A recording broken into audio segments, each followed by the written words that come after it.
Hi hello ನಮಸ್ತೆ ಎಲ್ಲರಿಗೂ ಸ್ವಾಗತ ಮತ್ತೊಮ್ಮೆ ನಮ್ಮ ಚಾನಲ್ಗೆ. ನೀವು ನೋಡ್ತಿರೋ ಹಾಗೆ ನಾನು ಒಂದು ಬ್ರೇಕ್ಫಾಸ್ಟ್ ರೆಸಿಪಿ ಮಾಡೋ ತೋರಿಸಿದ್ದೀನಿ. ಮಾರ್ನಿಂಗ್ ಬ್ರೇಕ್ಫಾಸ್ಟ್ಗೂ ಕೂಡ ನೀವು ಇದನ್ನು ಮಾಡ್ಕೊಳ್ಬೋದು ಅಥವಾ ಈವ್ನಿಂಗ್ ಸ್ನ್ಯಾಕ್ಸ್ ಅಂತ ಕೂಡ ನೀವು ಇದನ್ನು ಮಾಡ್ಕೊಳ್ಬೋದು. ಬನ್ನಿ ಹಾಗಿದ್ರೆ ಇದನ್ನು ಯಾವ ರೀತಿ ಮಾಡೋದು ಅಂತ ನೋಡೋಣ. ನಾನಿಲ್ಲೊಂದು 2 ಚಪಾತಿಯನ್ನು ತೊಗೊಂಡಿದ್ದೀನಿ. ಇದು ಬಿಸಿಯಾಗಿರುವಂಥ ಚಪಾತಿ ಏನಲ್ಲ, ಲೆಫ್ಟ್ ಓವರ್ ಚಪಾತಿ, ಉಳಿದಿರುವಂಥ ಚಪಾತಿ ಏನಿರುತ್ತೆ ಅದರಿಂದ ನಾನಿವತ್ತು ಒಂದು ಬ್ರೇಕ್ಫಾಸ್ಟ್ ರೆಸಿಪಿಯನ್ನು ಮಾಡೋದನ್ನು ತೋರಿಸ್ತಿದ್ದೀನಿ. ನೀವು ನೋಡ್ತಿರೋ ಹಾಗೆ ನಾನಲ್ಲಿ ಚಪಾತಿಯನ್ನು ಈ ಥರ ರೋಲ್ ಮಾಡ್ಕೊಂಡಿದ್ದೀನಿ. ರೋಲ್ ಮಾಡಿಕೊಂಡು ತುಂಬಾ ತೆಳುವಾದಂಥ ಆಕಾರಕ್ಕೆ ಈ ಥರ ಕಟ್ ಮಾಡ್ಕೊಳ್ತಿದ್ದೀನಿ.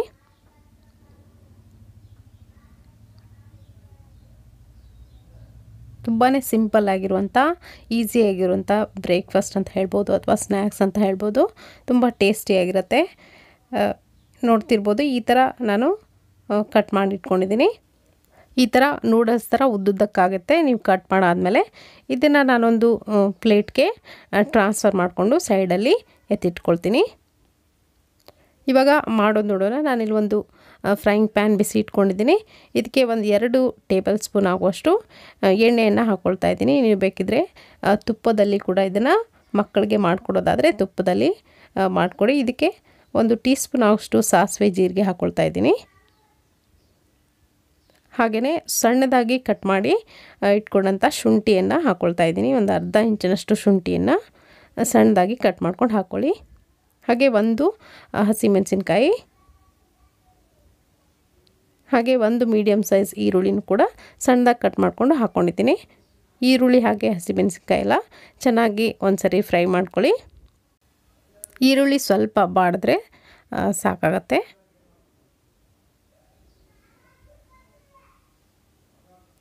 ಇವಾಗ 1 ಮೀಡಿಯಮ್ ಸೈಜ್ ಟೊಮೆಟೊ ಕೂಡ ಸಣ್ಣದಾಗಿ ಕಟ್ ಮಾಡಿಕೊಂಡು ನಾನು ಹಾಕ್ಕೊಂಡಿದ್ದೀನಿ.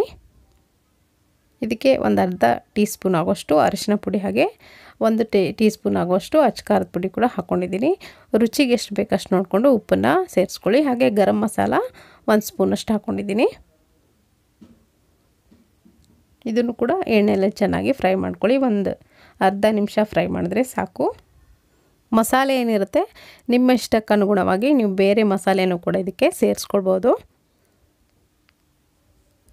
ಸೊ ಇದಕ್ಕೆ ನಾನಿವಾಗ 1 ಮೊಟ್ಟೆನ ಬೀಟ್ ಮಾಡಿ ಇಟ್ಕೊಂಡಿದ್ದೀನಿ, ನೋಡ್ತಿರ್ಬೋದು. ಇದನ್ನು ಕೂಡ ಇದಕ್ಕೆ ಸೇರಿಸ್ಕೊಳ್ತೀನಿ. ಮೊಟ್ಟೆ ಹಾಕಾದ್ಮೇಲೆ ಗ್ಯಾಸ್ ಫ್ಲೇಮ್ನ ಮೀಡಿಯಮ್ನಲ್ಲಿಟ್ಟು ಒಂದ್ಸರಿ ಚೆನ್ನಾಗಿ ಈ ಥರ ಫ್ರೈ ಮಾಡ್ಕೊಳ್ಳಿ. ಮೊಟ್ಟೆ ಎಲ್ಲ ಚೆನ್ನಾಗಿ ಬೇಯೋವರೆಗೂ.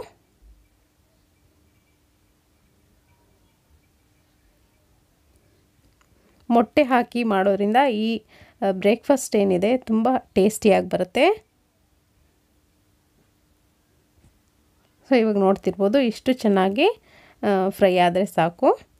ಇದಕ್ಕೆ ಇವಾಗ ಕೊತ್ತಂಬರಿ ಸೊಪ್ಪನ್ನು ಹಾಕ್ಕೊಳ್ತಾ ಇದ್ದೀನಿ. ಕೊನೆಯದಾಗಿ ಸ್ವಲ್ಪ ಸೋಯಾ ಸಾಸ್ ಕೂಡ ಇದಕ್ಕೆ ನಾನು ಸೇರಿಸ್ಕೊಳ್ತಿದ್ದೀನಿ. ಸೋಯಾ ಸಾಸ್ ಹಾಕೋದ್ರಿಂದ ಟೇಸ್ಟು ಡಿಫ್ರೆಂಟಾಗಿ ಬರುತ್ತೆ, ಟೇಸ್ಟಿಯಾಗಿ ತುಂಬ ಚೆನ್ನಾಗಿ ಬರುತ್ತೆ. ಒಂದ್ಸರಿ ಮಿಕ್ಸ್ ಮಾಡ್ಕೊಂಡಾದಮೇಲೆ ನಾವು ಆವಾಗಲೇ ಕಟ್ ಮಾಡಿ ಇಟ್ಕೊಂಡಂಥ ಚಪಾತಿ ಏನಿದೆ ಇದನ್ನು ಕೂಡ ಹಾಕ್ಕೊಳ್ತಿದ್ದೀನಿ. ಇದಕ್ಕೇ ಚಪಾತಿ ಹಾಕಾದ್ಮೇಲೆ ಮಸಾಲೆ ಎಲ್ಲ ಚೆನ್ನಾಗಿ ಹೊಂದೋವರೆಗೂ ಒಂದ್ಸರಿ ಮಿಕ್ಸ್ ಮಾಡ್ಕೊಳ್ಳಿ. ಸೊ ಈಗ ನೋಡ್ತಿರ್ಬೋದು ನಿಮ್ಗೆ ಗೊತ್ತೇ ಆಗಲ್ಲ ಇದು ಉಳಿದಿರುವಂಥ ಚಪಾತಿಯಿಂದ ಮಾಡಿರುವಂಥ ಒಂದು ಬ್ರೇಕ್ಫಾಸ್ಟ್ ಅಂತ. ಅಷ್ಟು ಟೇಸ್ಟಿಯಾಗಿರುತ್ತೆ. ಒಂದ್ಸರಿ ಇದನ್ನು ಚೆನ್ನಾಗಿ ಮಿಕ್ಸ್ ಮಾಡ್ಕೊಂಡಾದಮೇಲೆ ಕೊನೆಯದಾಗಿ ಒಂದು ಅರ್ಧ ನಿಂಬೆಹಣ್ಣಿನ ಜ್ಯೂಸನ್ನು ಕೂಡ ಇದಕ್ಕೆ ಹಾಕ್ಕೊಳ್ತಾ ಇದ್ದೀನಿ. ತುಂಬ ಟೇಸ್ಟಿಯಾಗಿ ಬರುತ್ತೆ ನಿಂಬೆಹಣ್ಣಿನ ರಸ ಹಾಕೋದ್ರಿಂದ. ಇವಾಗ left over chapati egg noodles ರೆಡಿಯಾಗಿದೆ. ತುಂಬ ಟೇಸ್ಟಿಯಾಗಿತ್ತು ನಾನು ಮಾಡಿದ್ದಾಗ. ನೀವು ಕೂಡ ಖಂಡಿತವಾಗ್ಲೂ ಇದನ್ನು ಮಾಡಿ ನೋಡಿ ಅಭಿಪ್ರಾಯ ತಿಳಿಸಿ. ಇವತ್ತಿನ ಈ ರೆಸಿಪಿ ನಿಮಗೆ ಖಂಡಿತವಾಗ್ಲೂ ಇಷ್ಟ ಆಗಿದೆ ಅಂದ್ಕೊಳ್ತೀನಿ.